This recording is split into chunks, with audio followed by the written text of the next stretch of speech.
Hi friends, welcome back to our channel. And आज हम करने वाले हैं क्लास 10th की इंग्लिश फर्स्ट फ्लाइट से chapter number 2 and that is your poem. और ये पोएम 1 है आपके कोर्स की, तो चैप्टर ये 2 है लेकिन पोएम ये 1 है।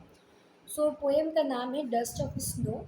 एंड ये जो सेशन होने वाला है ये एक रिविजन रेस है। और इस रिवीजन रेस में मैं केवल क्वेश्चन और आंसर्स ही नहीं करवाऊंगी, ऑल्दो वो एक पार्ट है सेशन का, that is Y I have my another device in which I have opened the question answers which are in MCQ form. So we will discuss them also, the MCQ question also. But we should not forget that ये जो revision session चल रहे हैं हमारे, इसमें हमारा main theme है कि हम 10 बार पोएम को पढ़ डालें, 10 बार चैप्टर्स को कर डालें।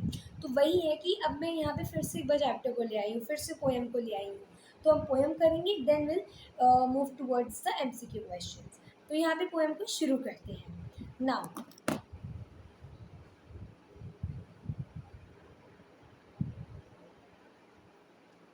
चलो शुरू करते हैं फिर। ये जो डस्ट ऑफ स्नो पोएम है ये रॉबर्ट फ्रॉस्ट ने ही लिखी है and is a simple and a short poem. That means कि बहुत लंबी नहीं है, केवल 8 लाइनों की ये पोएम है, yet with a deeper meaning. और ये जो कविता है, ये जो पोएम है, इसकी खासियत है कि ये गागर में सागर है, यानी कि कम शब्दों में बड़े बात को कहने की क्षमता रखती है। So this poem is a small poem but it has a very deep meaning, and we'll try to take out that deep meaning from the poem. हमारा यही मोटो है कि we will take out that deep meaning from the poem.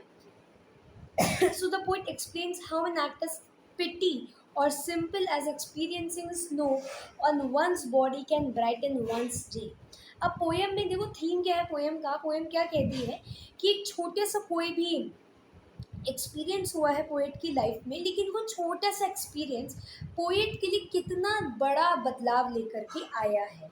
और यहीं पे मैं Robert Frost की एक आपको कैरेक्टरिस्टिक बताऊंगी। I am going to tell you a characteristic of Robert Frost that whenever he is designing a poem, he's drafting a poem, this is his way of writing, that he always use the you know small incidences of life. And उनके हिसाब से जो छोटे incidences हैं life की, they give a very big change in our life. So that is why Robert Frost की खासियत है कि छोटे छोटे एक्सपीरियंस से बड़ा डीपर ये सेंस देखते हैं, एक बड़ा या डीपर एस्पेक्ट देखते हैं। So now the two agents of nature, the hemlock tree and the crow, are signifiers of sadness and gloom. सो इस पोएम में the dust of snow poem का क्या पूरा लेआउट है, लेट मी टेल यू कि यहाँ पे हेमलॉक ट्री है और क्रो है। अब हमें ये पता है, देखो क्रो के बारे में पता है, हेमलॉक ट्री में भी हमारे लिए नई चीज़ हो, वो क्या है मैं बताऊँगी। बट हम ये सब जानते हैं कि क्रो को हमारे सोसाइटी में एक मैसेंजर ऑफ नेगेटिविटी बोला जाता है, या एक बैड ओमन बोला जाता है, एक indicator of sadness, indicator of gloominess, indicator of this what you call as fear, डर, दुख और ग्लूमीनेस, सैडनेस, इन चीज़ों को दर्शाता है क्रो, कौवा।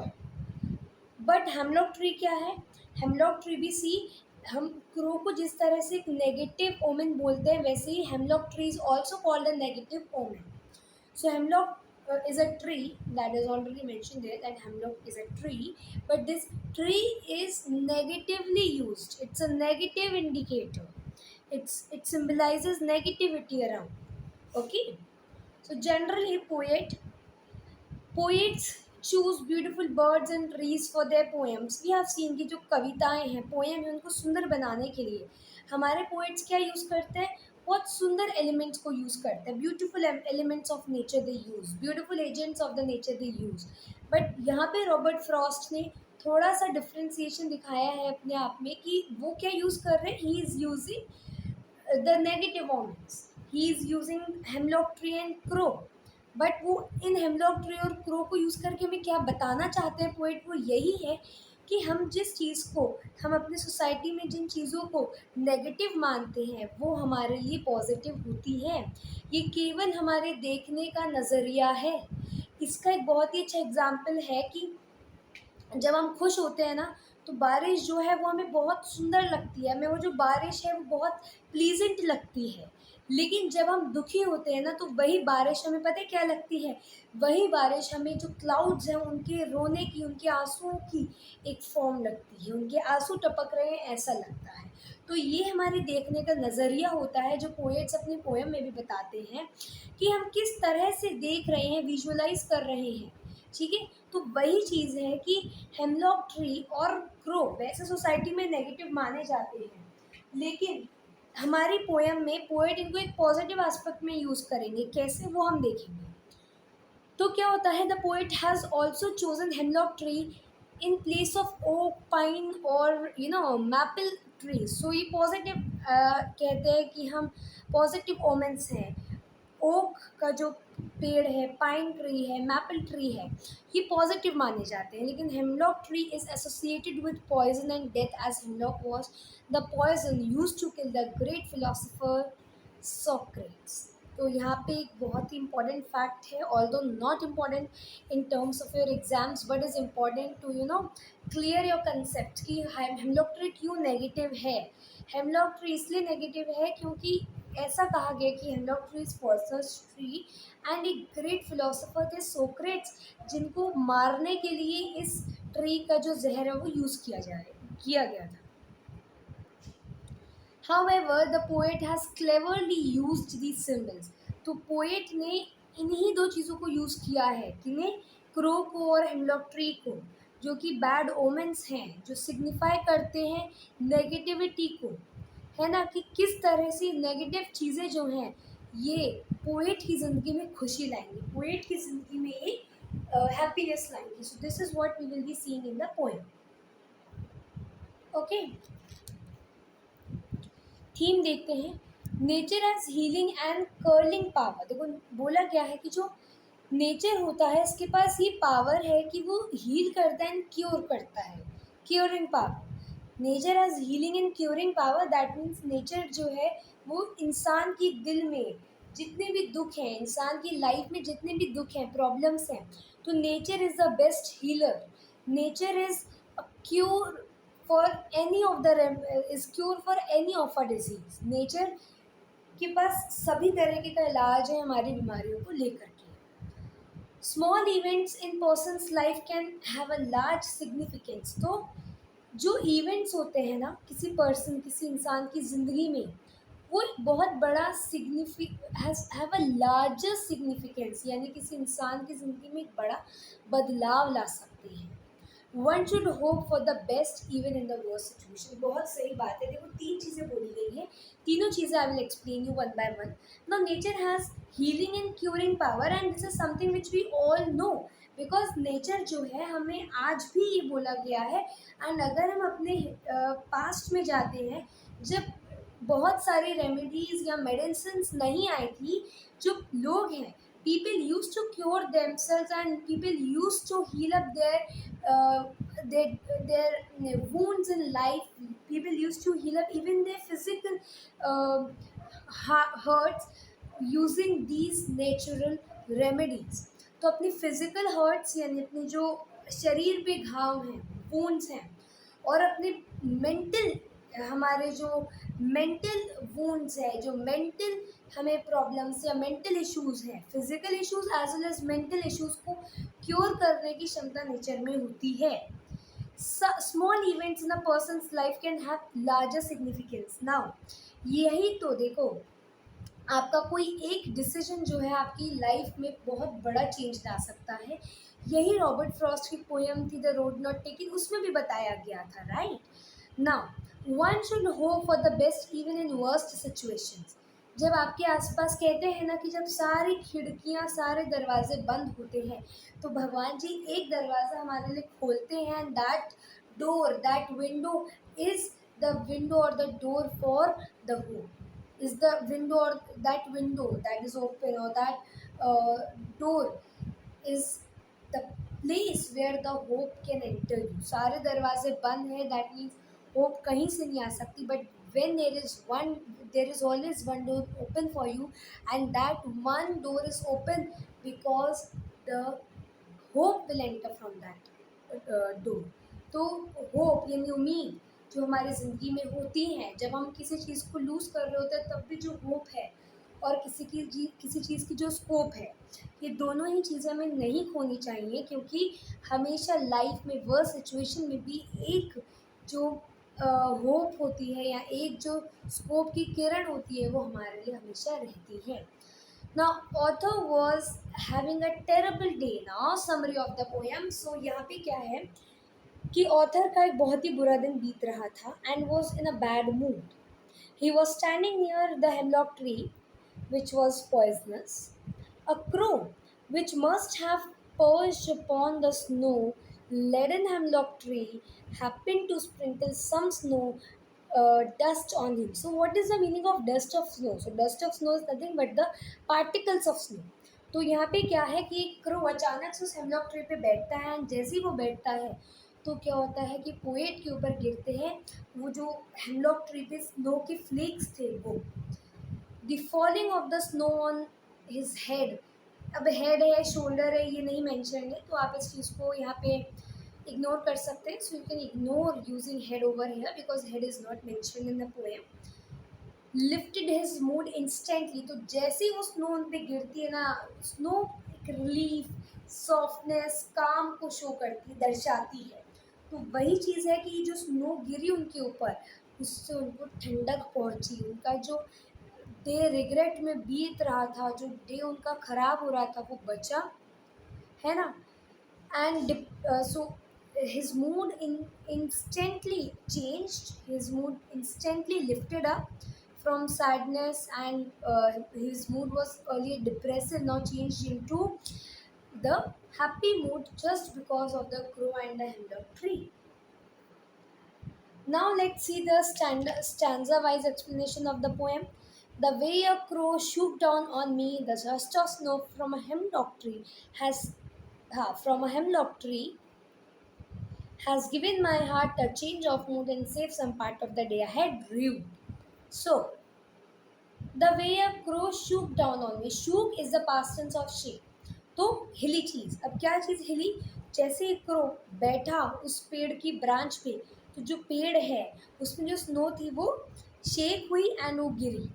The dust of snow from a hemlock tree has fallen where on the body of the poet. The poem is set in winter as there is a snow on the tree, so that is obvious. On the tree, so there is a snow. That means it's winter season. The poet is standing under the hemlock tree, which is poisonous tree, having small white flowers. Coincidentally, अचानक से बिना किसी पहले ही बिना किसी intuition के ही अचानक से क्या है एक वहाँ पे क्रो आके बैठता है on the branch of the tree. इससे क्या होता है कि जो स्नो है वो हल्की सी हिलती है एंड वो उनकी बॉडी पे आके गिर जाती है. The crows specific action on shaking snow dust on the poet leave the reader in doubt as it is not clearly mentioned whether the crow was preening, landing, shivering with cold or getting ready to fly off. क्या हुआ crow ने किस तरीके का movement किया हम लोग trip पे ये मेंशन नहीं है लेकिन कुछ किसी तरीके का मूवमेंट करा क्रो ने जिस वजह से जो स्नो है वो हिली एंड वो गिरी पोएट के ऊपर. सो ये जो एक्टिविटी हुई क्रो के द्वारा what happened due to this is some particles of snow fell they fell upon the poet unexpectedly. Now, it is important to note that hemlock tree and crow are not merely the agent of nature, but they signifies the sadness and gloom. Now, stanza 2 has given my heart a change of mood and saved some part of the day I had dreamed. So, ये जो पूरा scenario हुआ, ये जो पूरा incident हुआ, as a conclusion जो poet है उनके दिन पर एक बड़ा बदलाव आया. अभी तक उनका दिन पता नहीं किस रीज़न से बहुत बुरा जा रहा था. So the reason is unknown. The reason is not being mention in the poem and that is why यहाँ पे कोई अननोन रीज़न है जिस वजह से पोएट का दिन अच्छा नहीं जा रहा था. बट इस इंसिडेंट के बाद उनका दिन पूरी तरह से बदलता है. He had already spent his day in a bad mood, but the rest of it was saved by the crow and the hemlock tree. अगर क्रो नहीं होता और हेमलॉक ट्री नहीं होता, वो स्नो उन पे नहीं गिरती, और अगर वो स्नो उन पे नहीं गिरती तो उनका दिन अच्छा नहीं होता, right? His mood underwent a change from sadness to that of happiness, and he found himself partially relieved due to the crow's action of throwing snow dust on him. तो जो डस्ट के स्नो के particles हैं, जो dust of snow है, वो crow के इस एक्शन की वजह से उन पर गिरते हैं, एंड जिस वजह से उनको रिलीफ मिलता है, एंड वो अपना बाकी बचा हुआ दिन बचा लेते हैं वेस्ट होने से. So he felt that the rest of his day had been saved from getting wasted. Generally hemlock tree and जो क्रो हैं ये नेगेटिव रेफरेंसेस हैं, बट पोएम ने इनको बहुत ब्यूटिफुली यूज़ किया है to portray the that inauspicious things, यानी जो हमारे सोसाइटी में अच्छी नहीं मानी जाती है, वो भी ज़िंदगी में, लाइफ में खुशी ला सकती है, हैप्पीनेस ला सकती है. The crow, which is a messenger or harbinger of doom, that is sadness and fear, became a catalyst. Catalyst means a medium for positive change. So, catalyst a medium. तो माध्यम बन जाता है क्या? Crow, positive change का. Thus, the message is clear enough. Sometimes seemingly insignificant natural event do bring about change. कुछ छोटे छोटे हमारे लाइफ की इवेंट हमारी लाइफ में बड़ा बदलाव लाते हैं. Being outdoor with nature, with all its unpredictability, can benefit anyone. So if you're connected with the nature, and here I remember one of the poem of Ruskin Bond as well, and really didn't remember the name of the poem, but पढ़ा है इसलिए कुछ lines याद हैं उसकी. आप मुझे बताना फिर कि क्या थी वो पोएम गूगल में सर्च करके.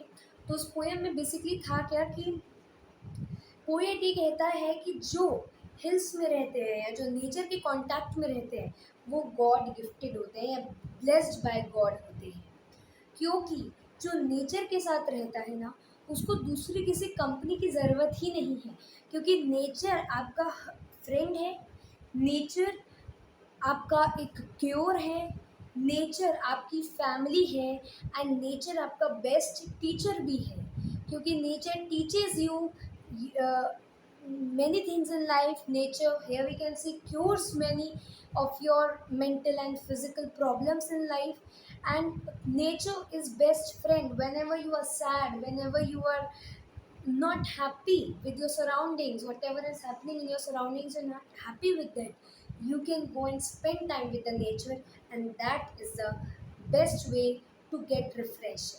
Even in your studies you should apply this, that rather than watching TV, sorry, rather than watching TV, rather than watching your phones and devices, rather than using devices, rather than playing games online, you should go out, play outside, you should spend time with the nature, and this will release your mind, this will give you again that stamina in your mind to again study, sit and study. So that is why nature is the best friend as well, right? Rhyming scheme क्या है, rhyming scheme बनाते कैसे हैं, अगर आप लोग को वो भी नहीं आता तो मैं यहाँ पे ही बता रही हूँ आपको. सी, यहाँ पे आपको द वे अ क्रो, आखिरी वर्ड पे आपको गौर करना है. You have to look at the last word of the line, the way a crow. So crow यहाँ पे आखिरी वर्ड है और आपको यहाँ पे ए लिख देना है. ए, शूव डाउन ऑन मी. नाउ यहाँ पे मी जो है ये आपका एक दूसरा वर्ड है, you have to write here B. Dust of snow, so यहाँ पे क्रो एंड स्नो रिजेंबल कर रहे हैं with their sound, so that is why crow and snow ये हो गए एक दूसरे के राइमिंग वर्ड्स. जो हमने क्रो के साथ ए लगाया है वही ए हम स्नो के साथ लगा देंगे, which means that a crow and snow are rhymes of each other. So यहाँ पे हमने अगेन ए लगा दिया.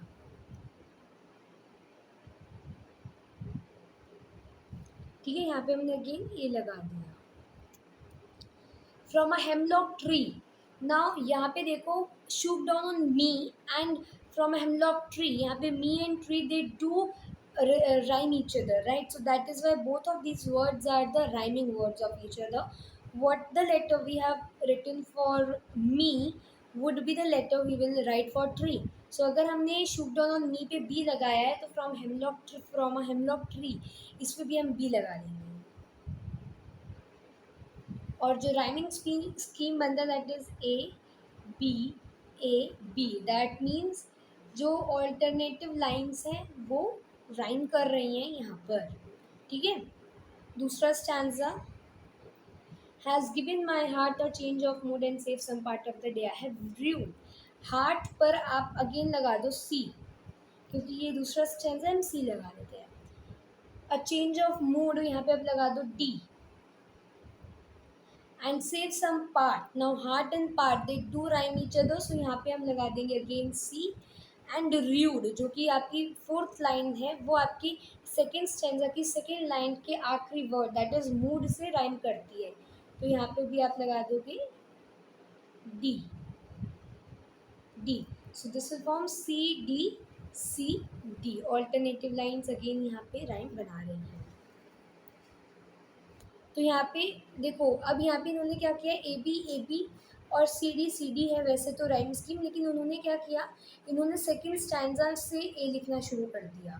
सो आप ए बी और सी डी लिखो, वो सही है. ए बी और सी डी लिखना इसलिए ज़्यादा सही है क्योंकि दो अलग स्टैंजाज हैं. अगर एक स्टैंजा होता तो हम ए बी पर रुक जाते, लेकिन जब दूसरा स्टैंजा है तो उसके लिए भी हमें लेटर देना होगा, अल्फ़ाबेट देना होगा, तो हम वहाँ पे सी डी दे रही हैं.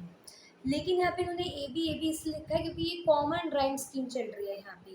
फर्स्ट स्टैंजा में भी ऑल्टरनेटिव लाइंस जो हैं वो बराबर आ रही है, राइम बना रही है, एंड सेकंड स्टैंजा में भी ऑल्टरनेटिव लाइंस राइम बना रही है. तो उन्होंने फर्स्ट स्टैंजा की फर्स्ट लाइन को ए और सेकंड स्टैंजा की फर्स्ट लाइन को ए से ही रिप्रेजेंट किया है. एलिट्रेशन दैट मीन्स जब कोई एक लेटर का एक ही लाइन में रिपीटेशन हो रहा है, जैसे हैज़ गिवन माई हार्ट, तो एच यहाँ पे लेटर है, अल्फ़ाबेट है जो रिपीट हो रहा है, and that is alliteration. And saved some part. Now यहाँ पे एस रिपीट हो रहा है एकदम पास में, एकदम एडजेसेंट वर्ड्स में. एडजेसेंट वर्ड्स हो सकते हैं एक ही लाइन में, दो या दो से ज़्यादा वर्ड्स हो सकते हैं जिनमें लेटर सेम होना चाहिए. That is your alliteration. Symbolism है यहाँ पे, हेमलॉक ट्री डेथ को सिम्बलाइज कर रहा है, क्रो बैड लक को एंड डूम को सिम्बलाइज कर रहा है. आयरनी, यहाँ पे आयरनी क्या होती है, देखो वैसे हेमलॉक ट्री एंड क्रो ये नेगेटिविटी को शो करता है, लेकिन पोएम में it has been used by the poet to show positivity, and that is why यहाँ पे ये सिम्बोलिज्म है, सॉरी आयरनी है. ठीक है. तो आयरनी क्या होता है, कॉन्ट्रास्टिक सिचुएशन जहाँ पे होती है ना उसे हम आयरनी कहते हैं. जैसे यहाँ पे देखा जाए तो हेमलॉक ट्री एंड क्रो ये सिंबलाइज करते हैं नेगेटिविटी को, but in the poem they are being used as positive, in a positive aspect. They are used in a positive manner. They are used in a good way. They are used in a beautiful way. So that is why यहाँ पे आपका क्या है, irony है. एंजैममेंट क्या होता है, देखो एंजैममेंट अगेन ये पोएटिक डिवाइसेस हम देख रहे हैं ना, तो एंजैममेंट में क्या है, जब भी देखो फॉर एग्जांपल हम ये स्टैंजा ही लेते हैं, तो मीन स्टैंजाज में देखोगे कि ना फुल स्टॉप यहाँ पर है, केवल इन्होंने यहाँ पे शो नहीं किया है, but only full stop is over here. पूरी पोएम में कहीं पर भी किसी भी तरीके का एंड में, किसी भी तरीके का एंड में पंक्चुएशन मार्क नहीं है. तो ऐसी पोएम जहाँ, ऐसे पोएम के स्टैंजास जहाँ पे कोई भी पंक्चुएशन मार्क एंड में ना हो, एंड में यहाँ पे कोई पंक्चुएशन मार्क नहीं है, ना फुल स्टॉप है ना कॉमा है, कुछ नहीं है. So this is what your enjambment is. Second stanza में भी at the end there is no punctuation mark, and that is why ये क्या है आपकी, ये स्टैंजा भी एंजैममेंट है. ठीक है. Inversion. Now when the structure of a sentence is changed by the poet to create rhymes, this poetic license is called inversion. An example of inversion can be seen in stanza 1. तो यहाँ पे देखो, एक second रुकते हैं हम. यहाँ पे आप ये देख सकते हो कि कुछ वर्ड्स का उलट पुलट किया गया है, राइट. एंड ये उलट पुलट या ये जो वर्ड्स का एक्सचेंज करा गया है, वर्ड्स को इन्वर्ट किया गया है, ये एक राइम स्कीम बनाने के लिए किया गया है. The way of crow shoot down on me the dust of snow from a hemlock tree. यहाँ पे आप देखोगे कि कई जगहों पर एक राइम स्कीम लाने के लिए, क्योंकि पोएम राइम स्कीम से बहुत अच्छी लगती है ना, तो राइम स्कीम लाने के लिए जो पोएम है उसमें कई जगहों पर है ना क्या किया गया है, वर्ड्स को एक्सचेंज किया गया है। एक प्रॉपर सेंटेंस ना बनाते हुए सेंटेंस में वर्ड्स को उलट पुलट किया गया है। सो ये है हमारा इन्वर्जन। ठीक है, अब यहाँ पे ख़त्म होता है पूरा का पूरा पोएम का explanation, and now I start with all the kind of the questions which are MCQ type। तो हम शुरू करते हैं MCQ क्वेश्चंस को जो मेरे पास हैं अभी। So now are you ready for the MCQ questions everybody? 2 minute मतलब एक मिनट, राइट, 1 मिनट के लिए सब रेडी हो जाओ। Now we are ready for the question answers. Poem को समराइज करने की मुझे नहीं लगता ज़रूरत है, क्योंकि मैंने पोएम को यहाँ पे देखो कितने मिनट्स हमें हो गए हैं। सो 25 मिनट्स, नो 26 मिनट्स। तो 26 मिनट्स में मैंने आपको पूरा कंप्लीट पोएम बताया है with all the poetic devices. अब यहाँ पे एक टाइम है क्वेश्चन आंसर्स का। क्वेश्चन आंसर्स के बीच में भी हम अगर कहीं लगेगा कि ये चीज़ मैंने मिस करी तो I will tell you that. The way a crow shoot, question 1 is here. The way a crow shoot down on me the dust of snow from a hemlock tree। तो स्टैंजा 1 क्या है आपका? The way of crow shoot down on me the dust of snow from a hemlock tree। और यहीं से कुछ questions हैं। Name the poem, अभी पोएम क्या है देखो, स्टैंजा 1 दे रखा है, you need to tell the name of the poem. The name of the poem is dust of snow. Who is the poet of the poem dust of snow? ये जो poet है, कौन पोएट है इस poem dust of snow का? तो who is the poet of dust of snow? Dust of snow के poet कौन है? So dust of snow poem का पोएट है Robert Frost. You are given with 4 options. यहाँ पे क्या क्या ऑप्शंस है? एल्बियस एस्टर, लियोनर एस्टेट, then Robert Frost and J.L. Fuentes। The right answer is Robert Frost। 4 options हैं, L Bicester, then Eller Estes, Robert Frost and J.L. Fuentes, and you need to tell the correct answer। So that is Robert Frost here। Okay, now let's get started with the third question। Which literary device, now literary devices या poetic devices same चीज है, has been used throughout the poem। Poem में कौन से literary device का use किया गया है? तो ये हमारा क्वेश्चन नंबर। तो हमने ही देखा था ना कि पोएम में पूरी तरह से, पूरे रूप से, in each and every stanza जो एक कॉमन पोएटिक डिवाइस फॉलो की गई थी, दैट इज द एंजाममेंट। तो यहाँ पे एंजाममेंट आपका आंसर है। ओके, मेरा पीडीएफ ना खो गया है, मैं एक बार जो सारे क्वेश्चन आंसर्स हैं उनको फिर से यहाँ पे निकाल रही हूँ। ठीक है, then I will be starting. Let's wait for a minute. यहाँ पे हम पूरे पोएम के क्वेश्चन आंसर डिस्कस कर रहे हैं, राइट। एंड आप लोगों को मैं ये क्वेश्चन आंसर इसलिए करवा रही हूँ क्योंकि पोएम हम 10 बार पढ़ चुके हैं एंड आप भी पढ़ चुके होंगे। लेकिन what is required now is to have a marathon in which will see all the types of the MCQ type questions that are expected to come in your term 1, जो आ सकते हैं, right. Now where was the crow? अब यहाँ पे इस poem में dust of snow में क्रो कहाँ पे बैठा है? ऑप्शंस आपको यहाँ दे रखे हैं, पीपल ट्री, हेमलॉक ट्री, देवदार केदार, बेनियन ट्री। सो आपका आंसर क्या है? Hemlock tree. बेनियन ट्री थोड़ी ना था वो। So it was your hemlock tree, you know. Neither it was deodar tree, neither it was peepal tree, it was hemlock tree. What did crow shake on the poet? अब poet पर crow ने क्या गिराया? Dust of a tree गिराई, dust of garden गिराई, dust of snow गिराई, dust of land गिराई। So बहुत सिंपल आंसर है dust of land, sorry dust of snow. So the answer of this question is dust of snow. जो crow था hemlock tree पे बैठा था एंड जैसे ही वो हेमलॉक ट्री पे बैठा, जो हेमलॉक ट्री पर डस्ट ऑफ स्नो यानी कि स्नो के पार्टिकल्स थे वो उन पे आके गिर जाते हैं पोएट पे। So the answer would be the dust of snow, right. Now Let's see the next question. Whose part of the day has been saved?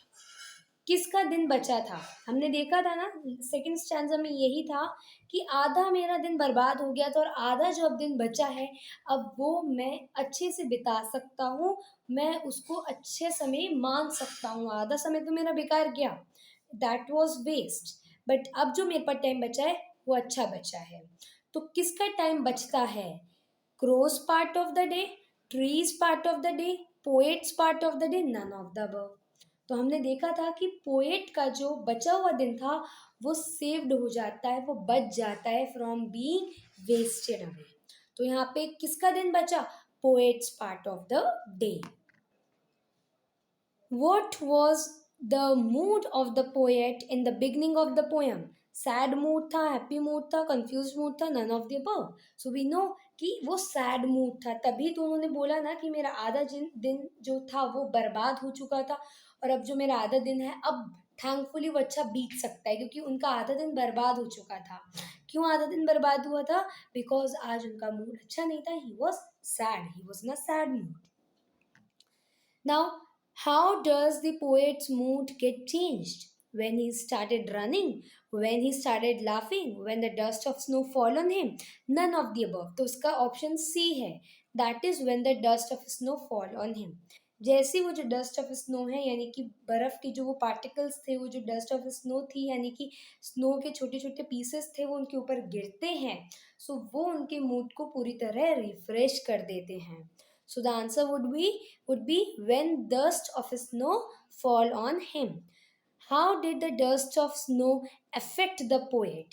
It made him energetic, it changed his mood, it made him superior, or none of the above. तो poet पर snow का क्या effect पड़ा था? उनका दिन energetic हो गया था, उनका जो दिन था वो उनका सॉरी उनका जो मूड था वो अच्छा हो गया था, या फिर वो एनर्जेटिक हो गए थे, या he may it made him superior, या नन ऑफ द अबव। तो it would be it made his mood change. उनका दिन जो था उसमें उनका जो मूड अच्छा नहीं जा रहा था वो बदल गया, उनका मूड अच्छा हो गया। So it change his mood. Okay, जो स्नो था उस पे पोएट का जो स्नो थी जो पोएट पे गिरी थी उस पे, उसकी वजह से पोएट पर जो इफेक्ट पड़ा वो ये था कि जो पोएट का जो दिन था वो बिगड़ते हुए बच गया था, क्योंकि पोएट का मूड अब अच्छा हो गया था, right. What did the poet think of day before the dust of snow fell on him? जब पोएट पर ये डस्ट ऑफ स्नो नहीं गिरी थी उससे पहले उनका दिन कैसा बीत रहा था? He was energetic, he was rude, he was lucky, his day was ruined. So ruined यानी बेकार जा रहा था। So answer is his day was ruined, बेकार जा रहा था, इन रिग्रेट, दुखी, बेकार जा रहा था। What is the name of the poet? तो पोएट का नाम क्या है? So it is Robert Frost. यहाँ पे हमारे ना एमसीक्यू क्वेश्चंस होते हैं और यहाँ पे सेशन भी मैं एंड कर रही हूँ। तो ये जो एमसीक्यू क्वेश्चंस थे ये कुछ थे, लेकिन हम बहुत सारे एमसीक्यूज कर सकते हैं। ये तो केवल कुछ मैंने एमसीक्यूज इसलिए लिए थे सेशन में, सो दैट आपको ये पता लग सके कि किस तरह से जो एमसीक्यू क्वेश्चंस है वो फॉर्म होंगे एग्जाम में, आपको कैसे करना है। एंड थोड़ा कंसेप्ट जो है ना वो आपका पढ़ने के बाद क्लियर नहीं होता जब तक आप क्वेश्चन आंसर्स या एमसीक्यू टाइप ना करें। So that is why it was important. It is important to do so many MCQ types. So here in this video we have discussed not so many but few of the MCQs, and in upcoming sessions we'll take more chapters from your English Beehive and even from your other book, that is Footprints Without Feet, and we'll try to discuss the chapters with their some of the important questions. Thank you and bye bye.